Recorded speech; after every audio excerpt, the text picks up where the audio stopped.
Zero आवर मध्ये आता वळूयात आपल्या गेस्ट सेंटरकडे। बारामतीत अजित पवारांना आव्हान देणारे महायुतीचे मोठे नेते विजय शिवतारे स्वतः आपल्या सोबत उपस्थित आहेत।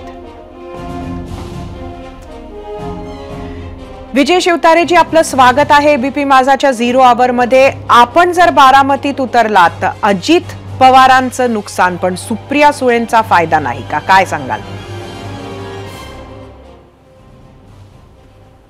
त्यांना फायदा होण्याचं काय, मी अगर उतरलो तर मी लढण्यासाठी आणि जिंकण्यासाठी उतरणार, सुप्रिया सुळेंचा काय संबंध येतो?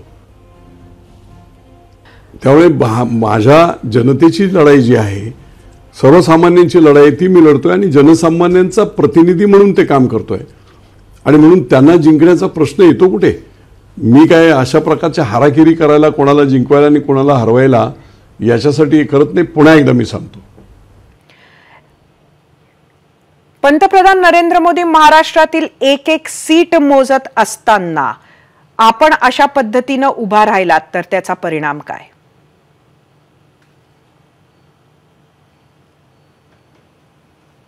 आज मुख्यमंत्र्यांशी जी चर्चा झाली त्याचा विपर्यास सुद्धा काही ठिकाणी केला गेला आणि अजित पवार वगैरे त्यांच्या मरणाने मरतायत तर ते त्याला धनिक असं व्हा वगैरे अशा प्रकारच्या काही न्यूज जे दाखवले गेले ते साफ योग्य नाहीत। त्या मुख्यमंत्र्यांशी चर्चेमध्ये हा भाग आलाच नव्हता।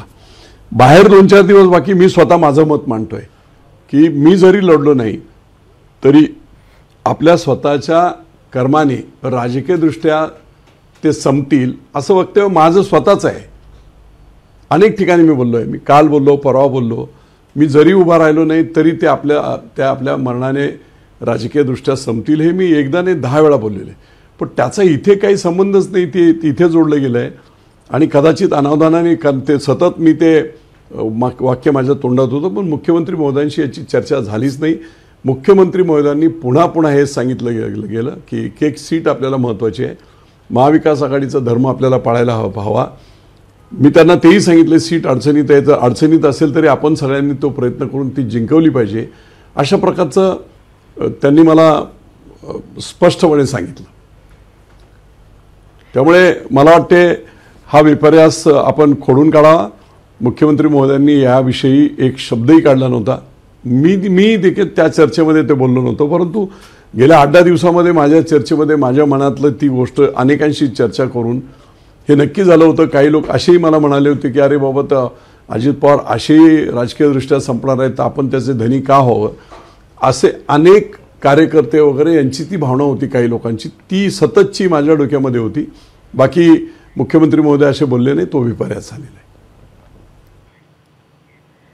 सध्या बारामतीत घरचे आणि बाहेरचे अजित पवार चक्रव्यूहात अडकलेत का? नाही, आता मी त्याच्यावर बोलणार नाही जरा सुद्धा, धन्यवाद। मला ते फक्त मुख्यमंत्री महोदयांना कुठे त्यांच्यावर शिंतोळे यायला नकोत एवढ्यासाठी हे सगळं आहे, बाकी मी आता या विषयावर बोलणार नाही। तुम्ही आपली भूमिका एकदा घेतली,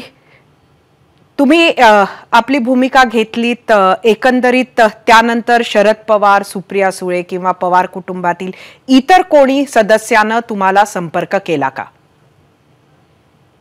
माझ्याशी कोणीही संपर्क केलेला नाही, ना पवार साहेबांकडून झालेला आहे ना अजितदादांकडून झालेला आहे। मी छोटा माणूस आहे, मला कशाला संपर्क करतील? अजितदादांशी तुमचे संबंध कसे आहेत हे आपण ऐकले, पण शरद पवार किंवा सुप्रिया सुळे यांच्याशी तुमचे संबंध कसे आहेत? मी आता याच्यावर काहीच बोलणार नाही, विपर्यास होत आहेत, मी काही बोलणार नाही। 2-3 दिवसानंतर याच्याबद्दलचे निर्णय मुख्यमंत्री महोदयांच्या निर्देशानुसार त्यांच्याशी चर्चा करून, लोकांशी चर्चा करून करू। तुम्ही मुख्यमंत्र्यांकडे नक्की काय मागणी केली आहे? मी मागणी अशी केली की बाबा, लोकांचा असा 5,80,000 मतं ही विरोधातली आहेत त्यांच्या, आणि या विरोधातल्या 6,86,000 मतं ही त्यांच्या प्रो आहेत। ती मतं डिव्हिजन होतील दोघांमध्ये, 5,80,000 लोकांना विरोधातल्या लोकशाहीमध्ये त्यांचं मत मांडण्याचा, योग्य माणसाला मतदान करण्याचा अधिकार दिला पाहिजे, याच्यासाठी मला उभं राहणं गरजेचं आहे असं जनतेतून आवाज येतोय, एवढं मी त्यांना समजावून सांगितलेलं आहे। विजय शिवतारेजी, झिरो आवर मध्ये येऊन आपली मतं मांडलीत, आमच्या प्रश्नांची उत्तरं दिलीत, त्याबद्दल आपले खूप खूप धन्यवाद। एबीपी माझा, उघडा डोळे बघा नीट.